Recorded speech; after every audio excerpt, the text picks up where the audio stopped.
soit rendu à Dieu. Est-ce que quelqu'un peut balancer sa main comme ça dans la présence du Seigneur? Nous sommes heureux d'être dans la maison de Dieu. Amen. Alléluia. Est-ce qu'on peut encore une fois acclamer très fortement le Seigneur? Soyez bénis au nom de Jésus. Voilà, je veux que tu adresses ton plus beau sourire à la personne qui se tient à côté de toi, ou voilà, à côté de toi, ou devant toi, ou derrière toi. Mais adresse à cette personne ton sourire le plus éclatant. Soyez bénis dans le nom de Jésus. Donc, je voudrais encore une fois dire à quelqu'un qu'il est bon de se retrouver, de prier ensemble. Il est bon d'être dans la présence du Seigneur. Amen. Que Dieu te bénisse. Nous sommes en train d'aborder un thème. Plus je suis en train de prier devant le Seigneur et plus je me rends compte de l'importance de ce que cela a dans la vie des enfants de Dieu que nous sommes. Amen. Alléluia. On peut savoir faire le premier pas, mais ne pas être sûr des pas qui vont suivre. Et nous bénissons Dieu qui nous conduit et qui nous dirige dans ses voies. Alléluia. Les mystères de l'intimité avec Christ. Allons ensemble dans le livre, dans la lettre que Paul écrit à l'église d'Éphèse, donc en Éphésiens. Je voudrais qu'on puisse aborder ensemble une portion de cette lettre-là au chapitre 5, à partir du verset 22. Ce texte-là, on l'a souvent prêché à l'occasion des mariages.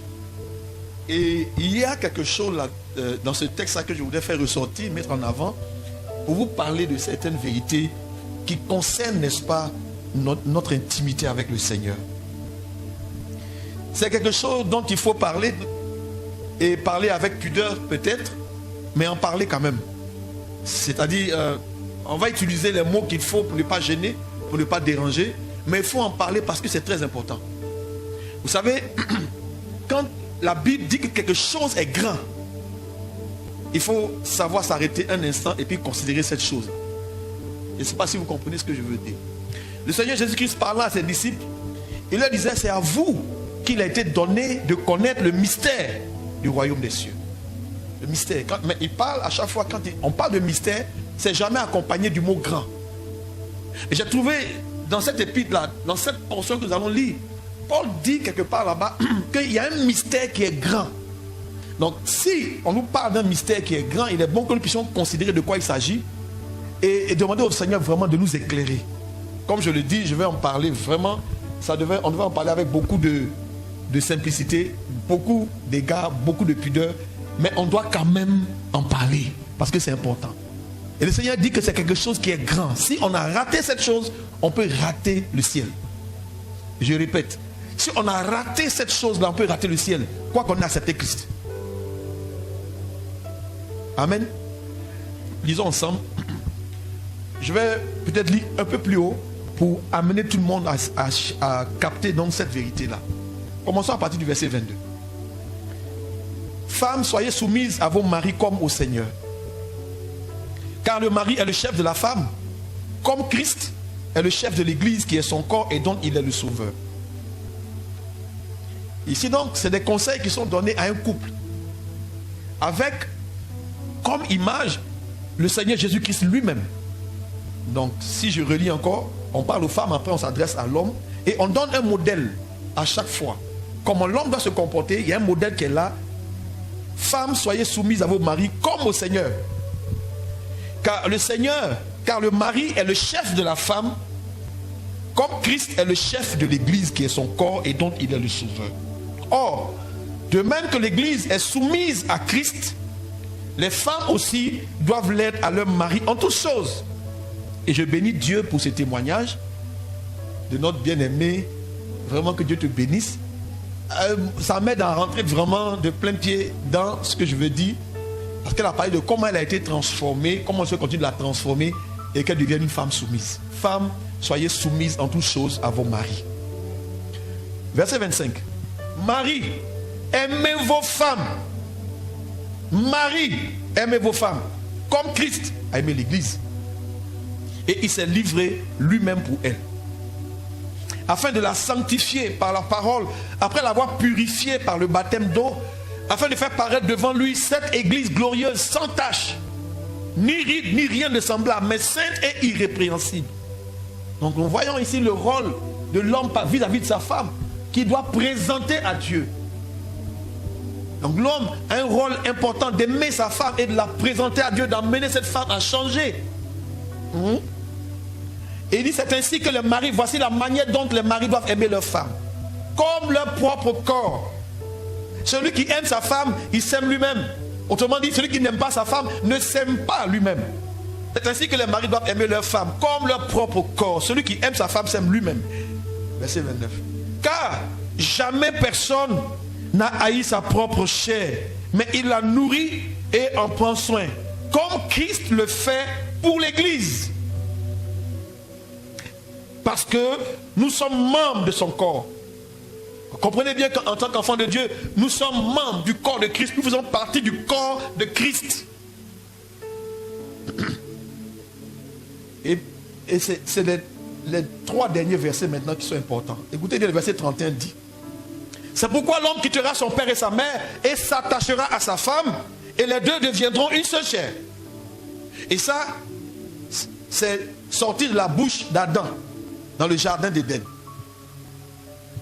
Au chapitre 2, quand Dieu dit qu'il n'est pas bon que l'homme soit seul, et donc Dieu va plonger l'homme dans un profond sommeil, et ouvrir sa poitrine, enlever une de ses côtes et en former une femme, Ève. Et quand il finit, il l'amène auprès de l'homme, l'homme se réveille. Et il va dire, cette fois-ci, voici celle qui est chair de ma chair, os de mes os, on l'appellera femme. Et c'est lui-même qui prophétise, c'est lui-même qui déclare, qui proclame que l'homme quittera son père et sa mère et s'attachera à sa femme. Et les deux deviendront une seule chair. Et le verset 22, Paul dit, ce mystère est grand. Répète à ton voisin, il y a quelque chose à comprendre là.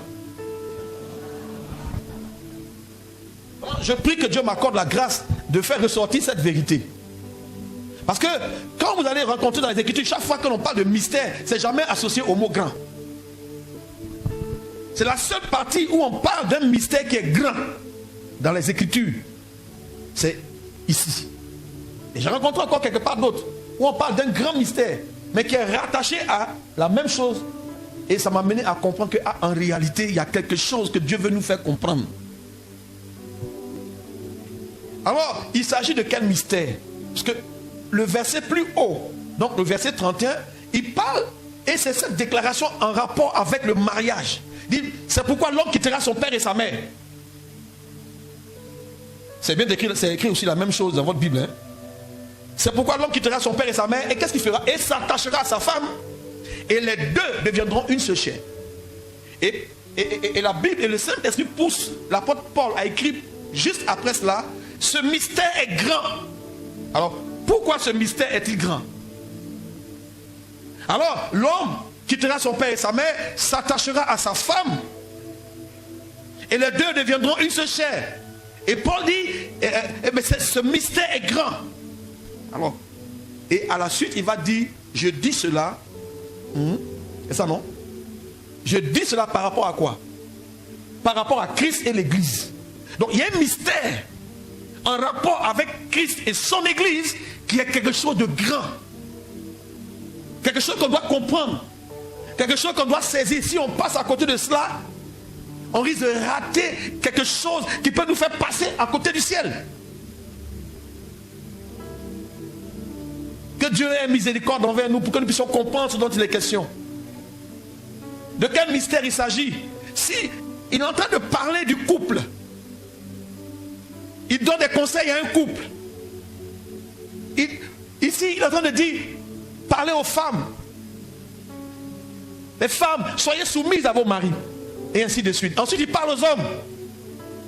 Marie, aimez vos femmes. Mais à chaque fois, il donne un exemple. Femmes, soyez soumises à vos maris, comme l'Église est soumise à Christ. Ensuite, Marie, aimez vos femmes, comme Christ a aimé l'Église et il s'est sacrifié pour elle. Ensuite, il donne cette parole pour dire que l'homme quittera son père et sa mère et s'attachera à sa femme. Et les deux deviendront une seule chair. Ensuite, il dit, ce mystère est grand. Et je dis cela par rapport à Christ et l'Église. Et il nous dit plus haut que l'Église, nous sommes le corps de Christ. Et ce qui veut dire que Christ, en tant que chef de l'Église, en tant qu'époux, en réalité, il nous aime. En tant que nous sommes son Église, il nous aime. Il a dit que personne n'a jamais haï son propre corps, mais il en prend soin. Donc ici, comprends, peuple de Dieu, que le Seigneur prend soin de toi.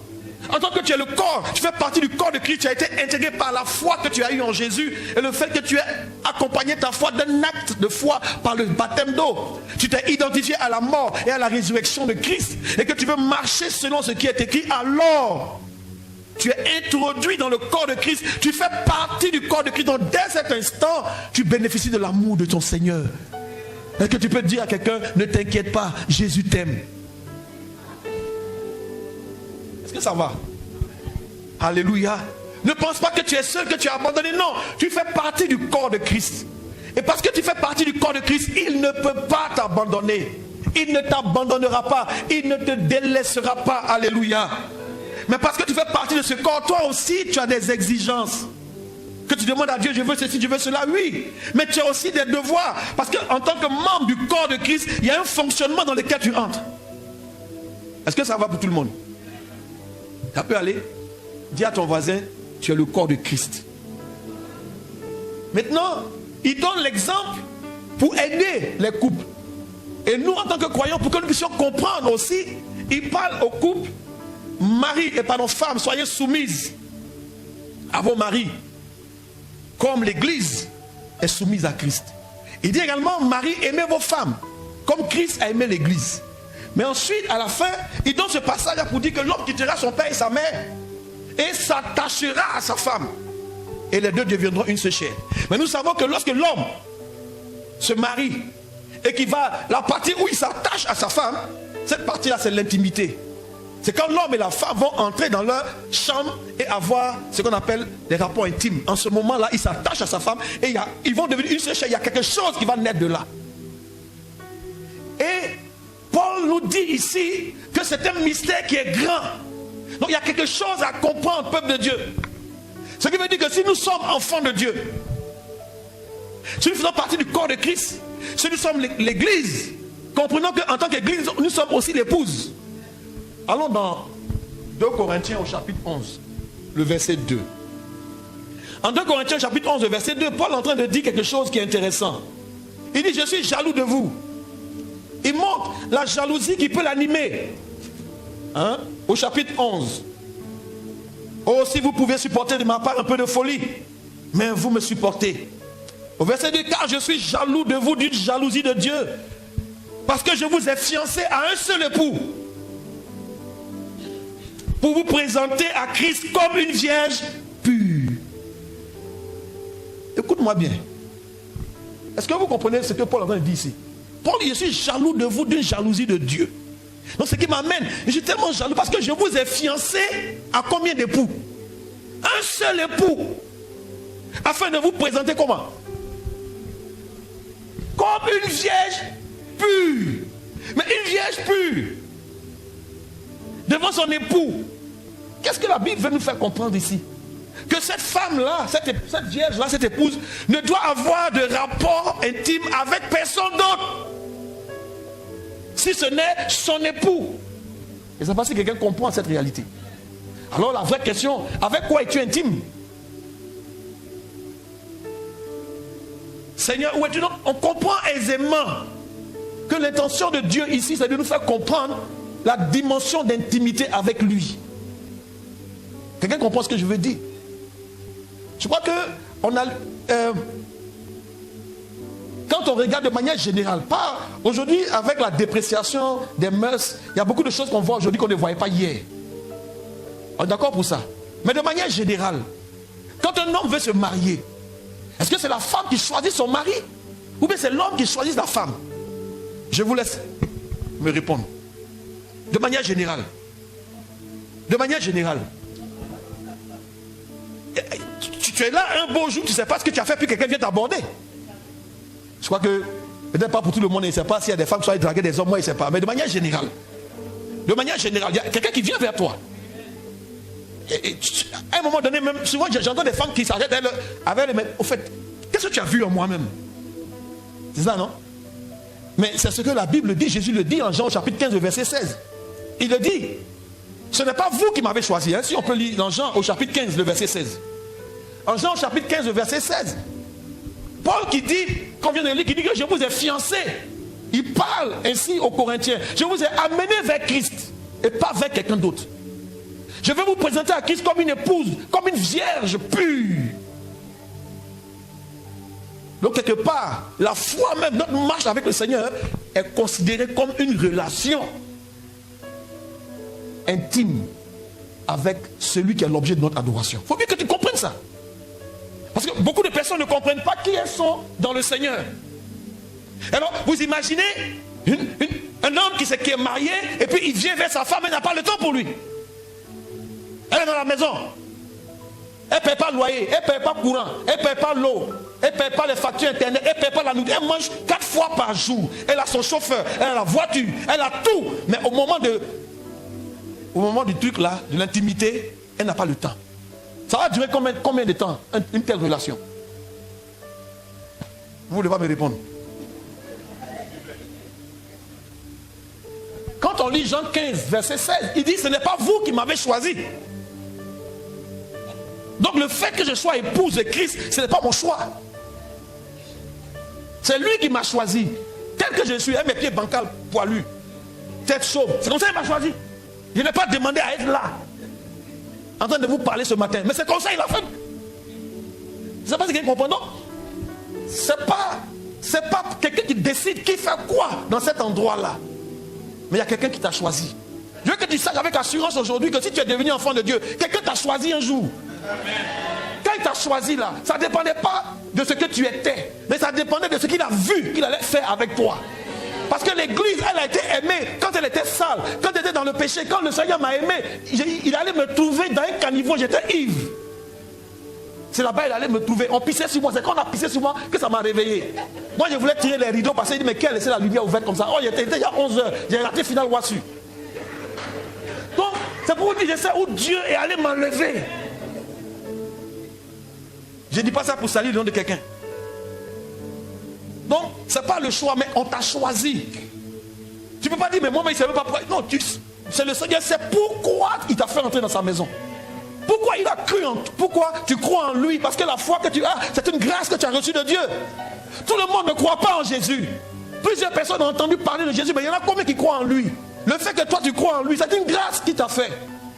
Parce que par cette simple grâce, cette simple foi que tu as, tu reçois de lui. Est-ce que je peux vous parler ce matin? Alors j'ai posé ma question, moi elle n'a pas répondu. Cette femme qui est dans cette maison, son mari veut venir vers elle et puis elle refuse. Elle n'a pas le temps. Elle est préoccupée par autre chose. Et c'est elle qui s'est rentrée dans le frigidaire pour enlever ceci, enlever cela, manger. C'est elle qui s'est dit j'ai besoin de ça. Toujours j'ai besoin de ça, j'ai besoin de ça. Et le mari qui est toujours aimant, qu'est-ce qu'il fait? Il pourvoit, il donne, il donne. Et elle a toujours eu tout ce qu'elle voulait. Souvent même elle boude. Tu ne m'as pas donné ça. Mais le mari sait que ce n'est pas le moment pour elle d'avoir ça. Mais plus tard c'est déjà programmé. Elle boude, elle boude, elle boude. Et quand le mari aussi veut avoir un peu d'intimité, elle dit ça fait rire, n'est-ce pas? Mais c'est ton cas. Et je parle de toi, pas d'une femme, je parle de toi. Et souvent, le problème qu'on a, c'est qu'on n'a pas d'intimité avec le Seigneur. Quoi que nous soyons épouses, je vous ai fiancé à un seul époux. Afin de vous présenter. Et ce qui est marrant, c'est qu'on a plus d'intimité avec autre chose qu'avec Dieu lui-même. Parce qu'il y a autre chose qui prend la place de ce qu'on appelle l'intimité en toi. Souvent tu peux aimer ton travail plus que Dieu lui-même. Et tu peux passer du temps. Tu aimes tellement ton travail que tu es tout ce avec quoi tu es intime risque de prendre la place de Dieu. Ah, vous ne saviez pas. Ton téléphone peut prendre la place de Dieu. Calcule tout ce que tu passes, tout ce avec quoi tu passes plus de temps. Tout ce que tu aimes plus. Tout ce qui te fait courir ou bien bouger le plus, te motive le plus. Tu risques de développer avec cela une affection Un amour qui risque de t'éloigner de Dieu.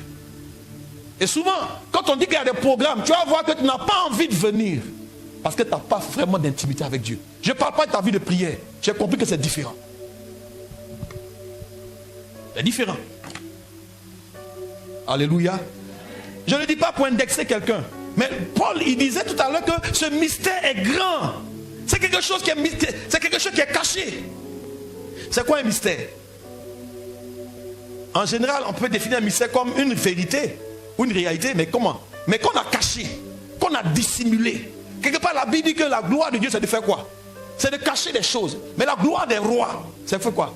C'est d'aller sonder, découvrir les choses. Donc Dieu, il y a des choses qu'il a dissimulées, mais cette chose est tellement grande qu'il a bien caché ça.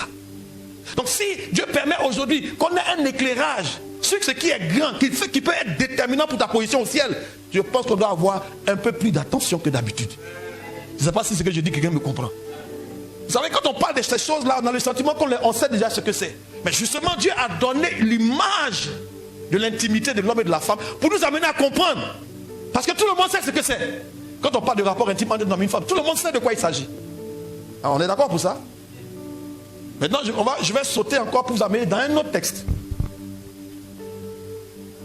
Et c'est là où moi j'ai été interpellé.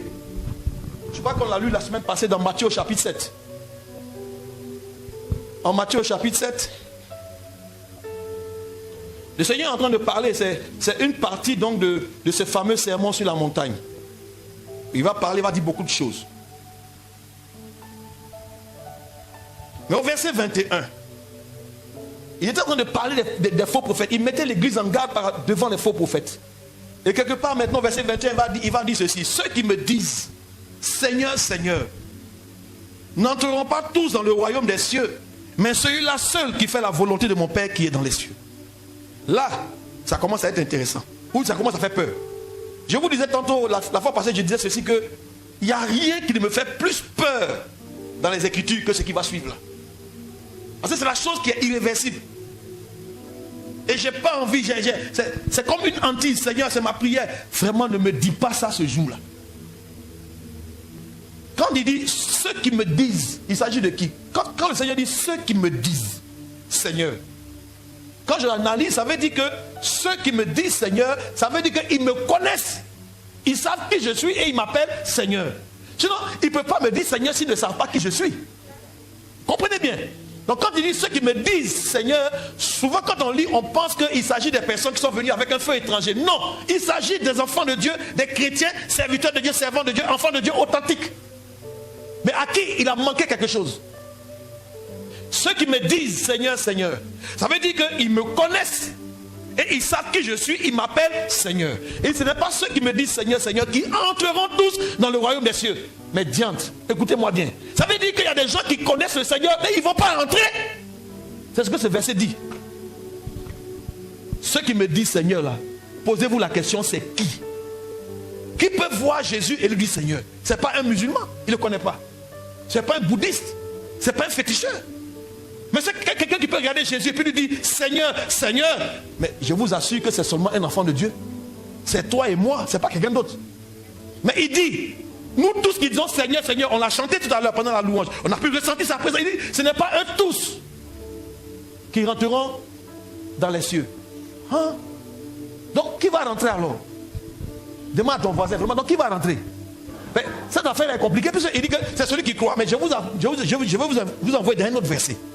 J'ai lu encore dans la Bible que personne ne peut dire que Jésus-Christ est Seigneur si ce n'est par l'Esprit de Dieu. Qui a lu ça? Qui a lu ça? Que personne ne peut dire que Jésus-Christ est Seigneur si ce n'est par l'Esprit de Dieu. Alors, donc celui qui a dit Seigneur, Seigneur ici là, il a dit ça comment? Il ne sait pas si ce que je dis, vous arrivez à me suivre. Hein? Ça veut dire que celui qui est en train de dire Seigneur ici à Jésus, il est en train de le faire comment? Par le Saint-Esprit. Mais il dit, tous ceux qui par l'Esprit me connaissent, disent Seigneur, Seigneur, eux tous là, ils ne vont pas rentrer. Regardez, quand il dit ceux qui me disent, c'est combien de personnes? Donnez-moi un chiffre. À votre avis, parlons seulement. Ceux qui me disent, c'est combien? Allons-y, non, dites-moi. Quelqu'un a dit ça. 10. ceux qui me disent. Donc on a une idée d'une multitude de beaucoup de personnes. Mais on dit parmi beaucoup d'enfants de Dieu qui ont par l'esprit, qui me connaissent, qui m'appellent Seigneur, il dit il y a un seul. Celui-là. Quand on dit celui-là, il s'agit de combien de personnes? Et quand on dit ceux, vous voyez, plusieurs. Donc c'est-à-dire qu'il y a plusieurs qui me connaissent. Parmi tous ceux qui me connaissent là, il y a plusieurs qui disent Seigneur, Seigneur, et qui ne peuvent le faire que par l'esprit. Donc ils ont le Saint-Esprit, ils m'appellent Seigneur, mais il y a une seule parmi elles qui va rentrer au ciel. Je te pose la question ce matin, qui veut rentrer au ciel? Donc ce texte nous dit que ce n'est pas seulement accepter Jésus, croire en lui, c'est pas ça seulement. Il y a autre chose. La seule chose c'est que tu es une femme mariée, tu es dans la maison, tu as tout ce qu'il faut. On peut dire oui, tu habites là. Mais un jour ton mari peut te dire, toi sors, je ne te connais pas. Pourquoi? Parce qu'entre toi et moi, il n'y a jamais eu d'intimité. Maintenant il dit, c'est celui-là seul qui fait la volonté de mon Père qui est dans les cieux. Ça m'a intrigué. Mais qui est cette personne qui fait la volonté? De quelqu'un qui s'est tellement rapproché et puis qui connaît, parce que la volonté ne peut être donnée que dans une seule atmosphère. Je ne sais pas si quelqu'un entend de voir. Affiche-moi le verset suivant, s'il te plaît. Plusieurs me diront, vous voyez encore plusieurs. Ça c'est quoi? C'est pas beaucoup de personnes ça. Plusieurs me diront, en ce jour-là, Seigneur, Seigneur. Qui peut dire à Jésus Seigneur si ce n'est par l'Esprit de Dieu? Donc ce n'est pas des païens qui sont des Seigneur ici. Il ne s'agit pas de païens. Il dit, Seigneur, n'avons-nous pas prophétisé par ton nom? Qui peut prophétiser? Il connaît Jésus. Et par l'Esprit, il peut dire Seigneur. Et puis maintenant, il prophétise. Donc ce qui se manifeste là, c'est quoi? C'est un don spirituel. Ce qui se manifeste là, c'est l'onction qui est en train de se manifester. N'avons-nous pas prophétisé par ton nom? N'avons-nous pas chassé des démons? Vous savez c'est quoi chasser un démon? Et ceux-là, quand ils parlent comme ça, la plupart c'est au milieu des croisades, ou bien à l'hôpital, ou bien dans une église. À quel moment tu entends des prophéties? Prophétie. Parle, papa. Tu entends ça où? Maintenant, quand il dit chasser les démons, ça veut dire quoi? Ça veut dire qu'il y avait quelqu'un qui était aveugle avec un démon de cécité. Il a chassé le démon de cécité. Qu'est-ce qui s'est passé? La personne a retrouvé la vue par le nom de Jésus. Vous pensez que lui là, c'est avec quoi il a opéré? Analysons ensemble. Avec quoi il vient d'opérer? C'est pas le feu étranger ça. Ça c'est le Saint-Esprit qui opère ça.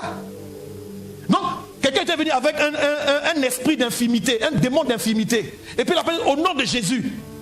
Et l'esprit d'infimité est chassé. Qu'est-ce qui se passe? La personne marche et puis voici béquille. Ça là, on voit ça où? Oui, enfin ce texte, je ne suis pas en train de parler contre quelqu'un, je suis en train d'aider quelqu'un. On se dit, n'avons-nous pas fait beaucoup de miracles? Qui peut opérer des miracles? Qui voit Jésus, qui appelle Seigneur, Seigneur, et puis qui opère des miracles? Qui peut faire ça? C'est les enfants de Dieu. Et puis, regardez la suite, frère. Il dit, le diable ne m'effraie pas comme ce verset.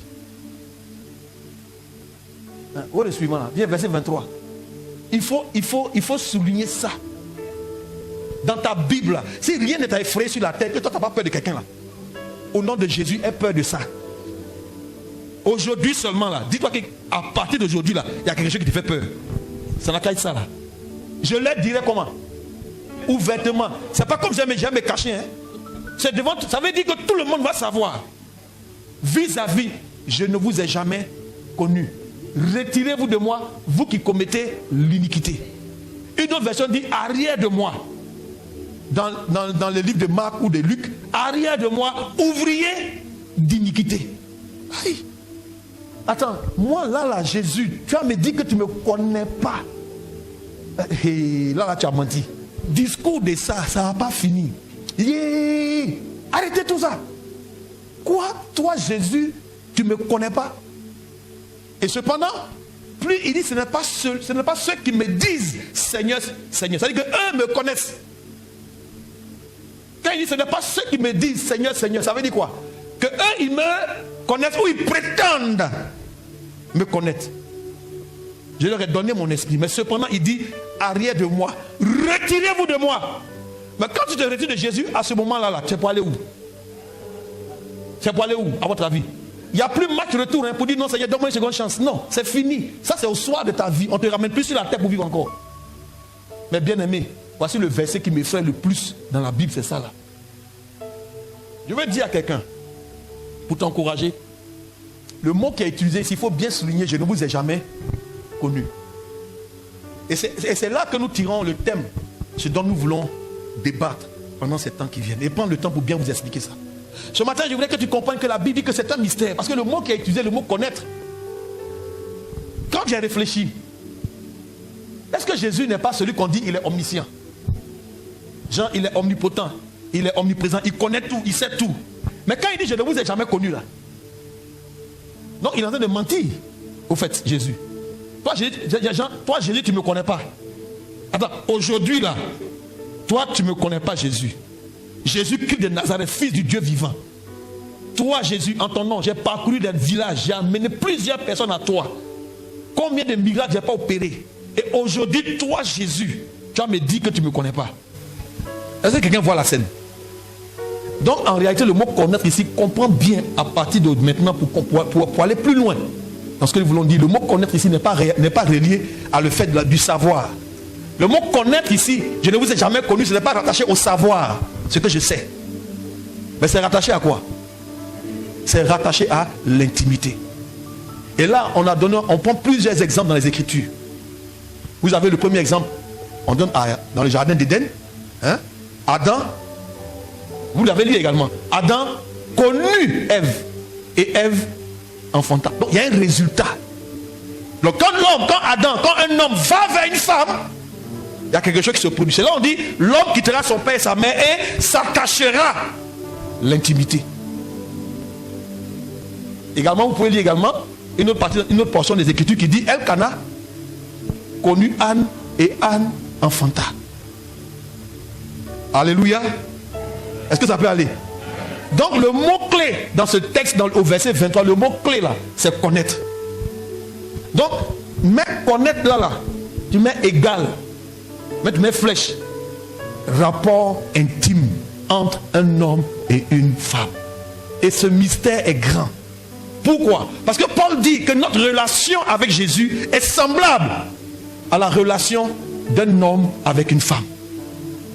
Je répète ce que la Bible dit, ce que la parole de Dieu dit. Que la relation que nous avons, quand on revient, il dit ce mystère est grand. Et je dis cela par rapport à Christ et l'Église. Ça veut dire que toi tu es là. Dieu dit que tu dois développer avec lui un rapport intime. Ce qui veut dire que chacun d'entre nous doit développer avec Christ quoi? Un rapport intime. Et ce n'est pas à moi d'aller te dire. Ce n'est pas à moi de te pousser dans la chambre là-bas. Est-ce que quelqu'un comprend ce qu'il veut dire? Ça te fait rire. Il ne faut pas rire parce qu'il y en a qui ne connaissent pas. Pendant que les gens ne parlent, il y en a, c'est la première fois qu'ils entendent ça. Frère, c'est pourquoi l'homme quittera son père et sa mère et s'attachera à sa femme et les deux deviendront une seule chair. Et puis Paul dit, ce mystère est grand. Donc l'homme qui va avec sa femme là, c'est un mystère. Et le mystère qui est dedans, c'est que ça ressemble à nous, notre rapport avec Dieu. Voilà le mystère qui est là. Et c'est de ça que nous voulons parler. Quand je parle, c'est quoi je parle? C'est des choses qu'on veut parler avec pudeur. Souvent, l'éducation sexuelle là, on ne veut pas dire ça à un certain âge. On l'a laissé car nos enfants maintenant viennent nous montrer comment on fait. Ils ont tout vu. Ici, il ne s'agit pas de sexualité, mais il s'agit d'une image pour nous faire comprendre l'intimité avec le Seigneur. Est-ce que quelqu'un comprend ce que nous voulons faire passer comme message? En plus du fait que tu crois, tu as besoin d'avoir personnellement une relation avec le Seigneur. Quand un homme va avec sa femme, ils ne sont pas trois, ils sont les deux seulement. S'il y a quelqu'un d'autre dedans, ça devient adultère. Donc quand je parle de la relation, il y a quand nous nous retrouvons collectivement, il y a une certaine relation avec Dieu que nous développons. Mais quand tu te retrouves seul, là, on parle d'intimité. Pendant la croisade, ce n'est pas intimité. Pendant le service, pendant le culte, il n'y a pas intimité, on est nous tous. Intimité commence là où tu es seul avec lui. Mais ce qu'il dit est faux. Et vous allez remarquer que quand un homme veut aller avec une femme, la plupart du temps, de manière décente, c'est dans un endroit clos. Dans un endroit fermé. Toujours on veut fermer la porte. On veut vérifier que les fenêtres sont fermées. On veut vérifier que personne ne peut ouvrir. Pourquoi? Parce que l'intimité, c'est vraiment l'intimité. C'est quelque chose qui est intime. Personne d'autre ne doit entrer là. Et si Dieu qualifie cette relation que nous avons, que Dieu voit ça comme un rapport intime, ce qui veut dire que quand tu vas adorer un autre Dieu, qu'est-ce que tu fais? Tu commets l'adultère. Donc ton canari qui est en bas de ton lit là, tu es en train de commettre l'adultère. Mais moi-même, parce que même si tu ne m'as pas dit, mais tu ne peux pas tromper Dieu. Non, il y a plusieurs personnes, donc tu vois, tu fais deux religions, non? Tu viens un coup ici, un coup tu vas là-bas. Tu es en train de faire quoi, au fait? Je ne sais pas si quelqu'un comprend. Tu ne peux pas suivre deux dieux en même temps. Jésus l'a dit, où tu haïras l'un et tu aimeras l'autre, ou tu aimeras l'autre et puis tu haïras l'autre. Donc ce n'est pas possible. Pourquoi? C'est quand Paul dit que Dieu est un Dieu jaloux. Dans cette relation, il nous veut lui et nous. Dis à ton voisin, est-ce que tu as une intimité avec le Seigneur?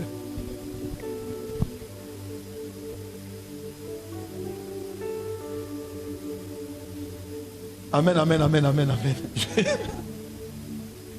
Je vois le sourire de quelqu'un. C'est pourquoi tu ne peux pas avoir deux femmes. La chose est simple. C'est pourquoi tu ne peux pas sortir avec deux hommes. Parce que tu es en train de dire à Dieu que toi tu peux servir deux dieux. Tu as grand bureau, petit bureau, tu as maîtresse, tu as tout ça. Et puis tu es enfant de Dieu, tu as le diable. Mais tu es en train de dire à Dieu tout simplement que toi là, tu es capable de servir plusieurs dieux. Mais non, tu es dans la prostitution. C'est ce que Israël a fait. On aura l'occasion, quand vous allez prendre le livre du prophète Osée, comment on peut imaginer que Dieu veut parler à son peuple? Il prend un prophète. Le prophète dit que la première fois que j'ai entendu Dieu me parler, c'est le prophète Osée. Il dit, Dieu m'a dit, va prendre une prostituée. C'est parce que Dieu. Ça c'est quoi ça? Moi Dieu me parlait, moi d'aller prendre une prostituée, et puis il dit, aime-la. Et aie des enfants avec elle. Pourquoi? Parce que je veux parler à Israël. Et il dit, car Israël s'est prostitué. Donc, comme mon peuple s'est prostitué, je vais leur montrer ce qu'ils sont en train de me faire. Va, prends une prostituée. Lisez Osée chapitre 1. Osée va, il prend cette femme-là, elle s'appelle Gomer, voilà. Gomer, vous savez ça arrivé? Elle prit Gomer. Et on dit, elle conçut et lui enfanta un fils. Et l'homme de Dieu, le prophète, revient au verset 2. Écoutez bien. Vous lisez quoi? Lisez à haute voix. Lisez. Église, lisons. La première fois que l'Éternel adressa la parole à Osée, l'Éternel dit à Osée, va prendre une femme prostituée et des enfants de prostitution. Car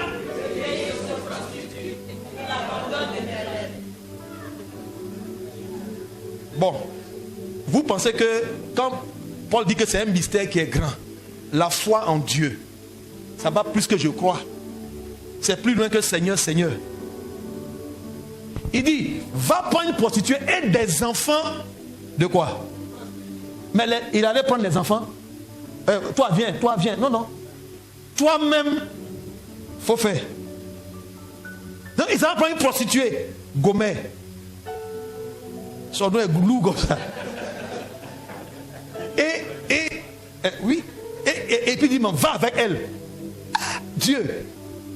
Pourquoi Dieu permet ça? Parce que Osée est prophète.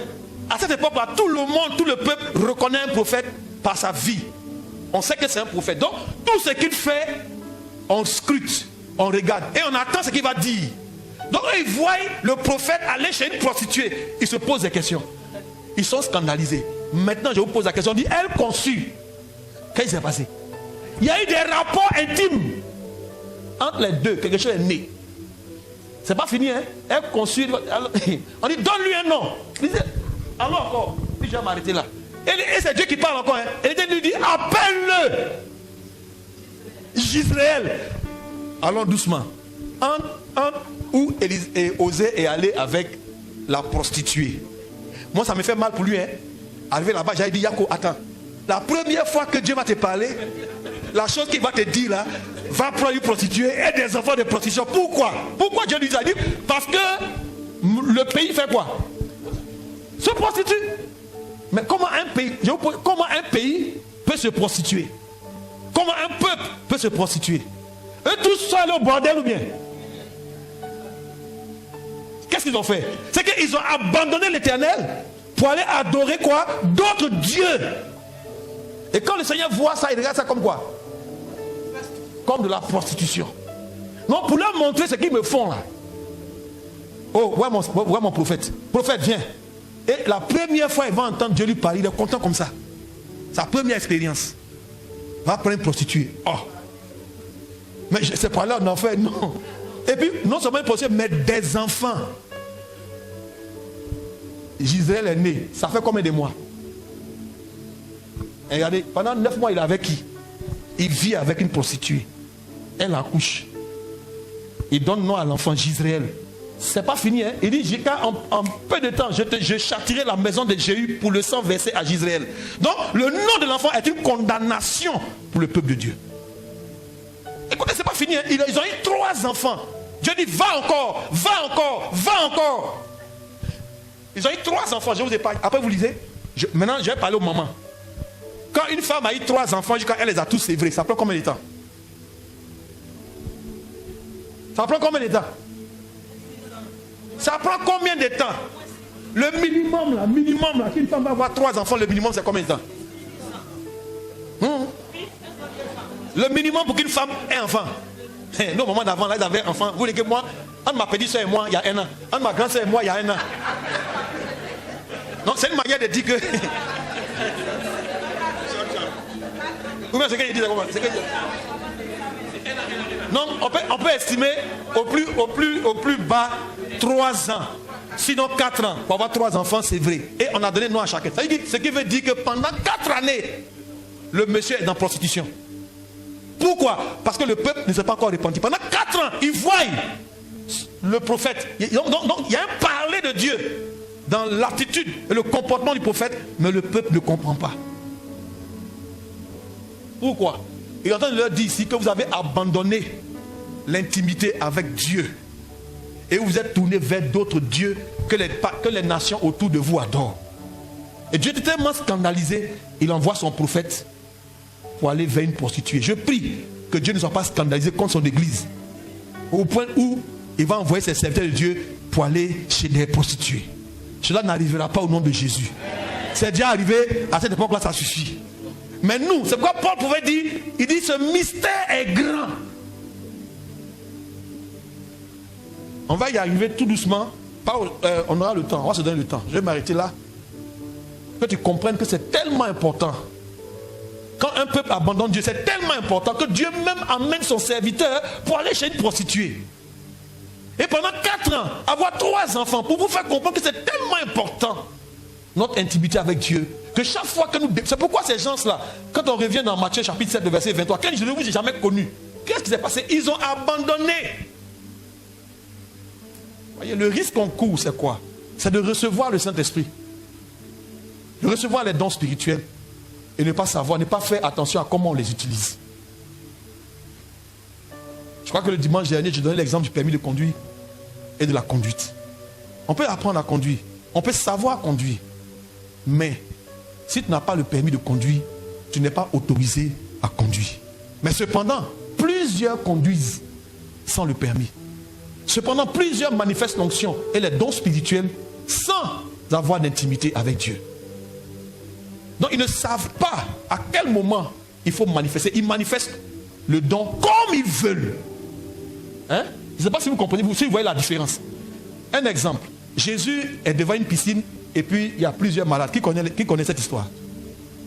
C'est quelle piscine? Souvent je me mélange là-bas Bethesda, Bethsaïda. À la piscine de Bethesda, il y a combien de malades? On dit que quand de temps en temps un ange secoue l'eau, le premier qui tombe dedans est guéri. Regardez l'homme de Dieu Jésus. Là, il a opéré combien de miracles? Maintenant, regardez l'homme de Dieu, moi, homme point. Voici tous les malades qui sont là. My God, j'ai l'onction. Manta, bread, the Lord, the mountain, southern bread. Oh, lève-toi là-bas. Marche! My God. Ouais. Combien de malades seraient sortis c'était moi? À votre avis? À votre avis? Tous. Puis le coin est vide. Et puis il faut me voir au milieu des malades comme ça. On te soulève comme ça. Oh, tu es en route pourquoi? Tu es en route pour l'enfer. Je ne t'ai pas connu. Pourquoi? Tu es en train de manifester quelque chose que je ne t'ai pas demandé. Mais Jésus, dans sa sagesse, qu'est-ce qu'il a fait? Un seul. D'ailleurs, le monsieur, tu veux être guéri, tu veux marcher, oui, mais il n'y a personne pour me soulever, pour me mettre là-bas. Lève-toi, prends ton lit et marche. Affaire d'ail. Une seule personne au milieu de plusieurs. Un autre exemple, il y a un monsieur qui était devant le temple. On dit la porte la belle. Tous les jours, il mendie, il est mendiant. Jésus est passé là pendant 3 années. Jésus ne l'a jamais guéri. Ce n'est pas tous les malades ont guéri. Je n'ai pas dit ça fort. J'ai dit, dans ton ministère, tu as rencontré des cas, ce n'est pas pour tous les cas on prie. Mais quand tu es l'homme oint, moi je suis oint là, moi là, lui là, si je l'ai vu là, lève-toi et marche, mighty way, ramasse tes béquilles. Allons, my God, réputation, renommée. Pourquoi Jésus ne l'a pas guéri? Qui c'est? Pourquoi Jésus ne l'a pas guéri là? Regardez bien, le jour où il a été guéri, c'est quelques semaines après la mort, la résurrection de Jésus et son ascension. Jésus n'est plus là, le Saint-Esprit est descendu. On dit un jour, vers la quelle heure, la 6e heure, je ne sais pas, 9e heure, Pierre et Jean vont au temple. Ils le voient, ils demandent le monde, nous n'avons rien à te donner, mais ce que nous avons, nous te le donnons au nom de Jésus-Christ. Lève-toi et marche. Le miracle se fait. Jésus aurait pu le faire des années plus tôt. Il n'a pas fait. Mais il a laissé ça à quelqu'un d'autre. Quand le monsieur entre, il est en train de danser dans le temple. Tout le monde, toute la foule est émerveillée.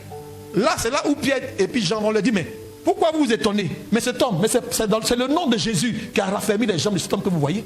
Ce n'est pas nous. On les a arrêtés. On les a mis en prison pour les interroger le lendemain. Mais la Bible dit le soir là, 4000 personnes se sont converties. Ça veut dire que quoi? Que ce miracle là, si Jésus l'avait fait plus tôt, 4000 personnes n'auraient pas eu accès au salut. Il faut comprendre. Mais parce qu'à ce moment précis, pas Jésus, mais quelqu'un d'autre, Pierre et Jean.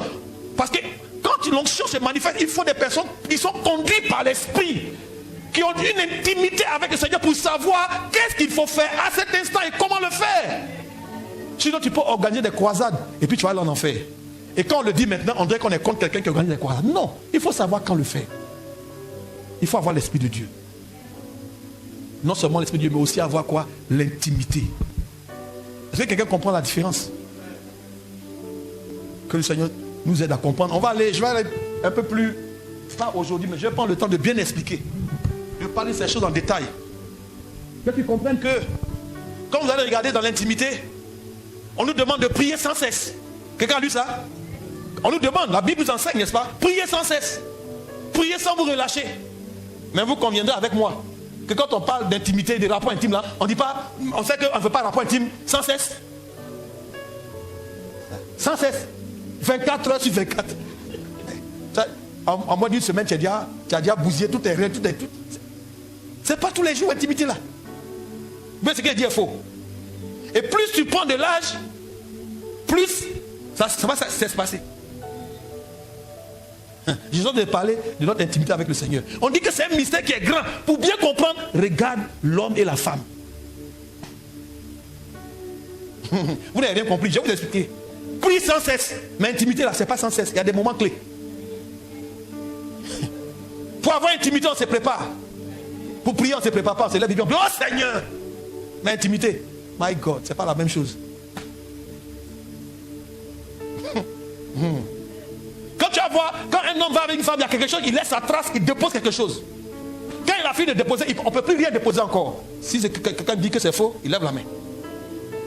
Quand la femme a gardé ça, elle va travailler avec ça. 9 mois après, on voit quelque chose qui est sorti. Vous voyez ce que je dis? Donc, quand on parle d'intimité, c'est bien au-delà de ce qu'on pense. On en a toujours besoin. Dieu veut ça. Parce que c'est là, dans cette intimité avec lui, que lui, il va nous dire ce qu'il y a à faire. C'est là qu'on va comprendre ce qu'il faut faire. On ne vient pas juste là pour dire Seigneur, un mois. Non. C'est là où tu comprends ce qu'il y a à faire. Que dois-je faire, Seigneur? Et le Seigneur te donne des instructions et des ordres. Ce n'est pas des choses qu'on dit n'importe comment. Ce n'est pas des choses qu'on dit n'importe comment. Parce que Dieu même, il y a des choses qu'il ne veut pas te dire. Tu sais pourquoi? Je te dis pourquoi Dieu ne te parle pas. Tu veux savoir pourquoi il ne te parle pas? Il y a des choses que Dieu ne te dit pas. Parce qu'il sait que toi, tu ne vas pas lui obéir. Il sonde les cœurs, il sonde les reins. Et il sait que s'il a déposé une instruction en toi, il t'a condamné. Parce qu'il sait que tu n'as pas fait. Donc, quelle que soit la prière que tu vas prier, il ne te dira rien. Sois fortifié. Le jour où il va voir dans ton cœur ta disposition à lui obéir, alors une instruction viendra de lui. Souvent on est là, oui Seigneur, je veux, mais ton cœur n'est pas prêt à obéir. Ton cœur n'est pas enclin à obéir. Et Dieu qui t'aime tellement sait que s'il dépose à ce moment précis, parce que tu demandes une instruction, il va te condamner. J'ai dit de faire ceci, tu ne l'as pas fait. Le résultat c'est quoi? Et je ne sais pas si je me fais comprendre. C'est pourquoi l'intimité là, c'est pas à tout âge. Écoutez-moi. Est-ce que c'est à n'importe quel âge, un enfant qui est né, c'est à quel âge il va avoir son premier rapport sexuel? C'est dans l'âge de la maturité. Donc il y a une maturation spirituelle avant de connaître l'intimité avec le Seigneur. Fais d'abord l'expérience de la prière, de la méditation de la parole. Fais l'expérience de l'évangélisation, de ces choses-là. Et puis après, quand tu es dans cette croissance, tu vas découvrir l'intimité. Et cependant, est-ce que Paul dit, je vous ai fiancé à un seul époux, afin de vous présenter à Dieu comme quoi? Comme des vierges pures. Donc les entrailles sont pures, qui attendent seulement de recevoir une semence qui vient du Seigneur. Voyez? Et donc, quand on parle d'intimité, il y a beaucoup à dire, chers frères et sœurs. Et c'est pas quelque chose qu'on va dire, non, c'est réservé seulement aux personnes mariées. Non, c'est réservé à l'église. Parce que nous sommes mariés à Christ, bien supposés être mariés au Seigneur. Alors, moi, ma question, elle est la suivante. Tu es l'épouse avec le mari. Et vous n'avez pas d'intimité. Ça fait combien d'années? Moi-même là, je suis un homme. Voici ta femme et puis tu ne peux pas la toucher. Ça a duré jusqu'à quand? Tu dis, aime là, oui je l'aime. Et puis tu ne dois pas la toucher. Ça c'est même pas possible même. Même Joseph, la dilette de Dieu, touche là. Attends quand Jésus va naître et puis après, mets-toi à l'aise. Il s'est mis à l'aise, ils ont eu plusieurs enfants après. J'ai plusieurs enfants, on donne le nom, Jacques, José, Simon, on dit, avec ses soeurs, Jude et autres. Donc il n'y a pas un homme. Donc l'intimité est très importante. Ou je dirais même est indispensable pour l'équilibre spirituel. Ma question demeure, tu ne m'as pas répondu. Est-ce que tu as des moments d'intimité avec le Seigneur? Tu refuses de me répondre. Tu fais même semblant de dormir. Tu es en train de prier, n'a qu'à finir vite. Mais la question, même si on finit vite là, la question demeure. Est-ce que tu as une intimité avec le Seigneur? Pour que le Seigneur puisse dire oui, je la connais, oui, je le connais. Tu prétends connaître le Seigneur? Oui, c'est vrai. Comme ces personnes le prétendaient également. Mais le Seigneur leur a dit, retirez-vous de moi. Et je ne vous ai jamais connu. Cette parole est dramatique. Elle est effrayante. Elle est donnez-moi un mot même. Cette parole-là. Elle est vraiment... Elle est cruelle. Que tu vas t'entendre dire ça. Wow. C'est pas aux païens on dit ça. Ils n'ont pas connu Jésus. Ils ne vont pas venir dire Seigneur, Seigneur, j'ai fait ceci, j'ai fait cela. Non, c'est les enfants de Dieu qui vont se défendre comme ça. Mais j'ai fait ça, mais j'ai fait ça, mais j'ai fait ça, mais j'ai fait ça. J'en parle et j'en parlerai. Jusqu'à ce que tu comprennes qu'il te faut avoir cette vie avec le Seigneur. C'est pourquoi l'homme quittera son père et sa mère et s'attachera. Est-ce que tu es vraiment attaché au Seigneur? Est-ce que tu veux t'attacher véritablement au Seigneur? Est-ce que tu veux devenir un avec lui? Et Paul également l'a écrit aux Corinthiens.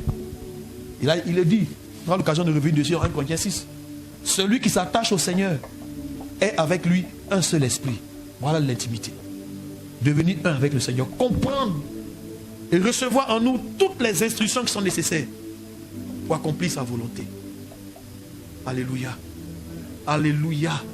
Et lorsque nous recevons cette semence du Seigneur, alors on est tellement béni. Souvent, on n'a pas besoin d'entendre plusieurs fois. Une seule fois, quand tu as capté la chose, tu peux courir avec. Tu as besoin de la sagesse de Dieu. Et cette semence, elle se développe en toi. De la même manière qu'un enfant se développe dans le ventre de sa mère. Quand tu as capté sa volonté, ça grandit en toi. À mesure que tu obéis, ça grandit, ça se développe. De nouvelles instructions arrivent. La manière de faire se développe en toi. La femme, après, quand elle a reçu la semence de l'homme, quel travail elle fait? Ça grandit en elle, ça se développe en elle. Et 9 mois plus tard, qu'est-ce qu'on voit? On voit un enfant qui marche. Voici le résultat de ce qu'elle avait reçu au départ.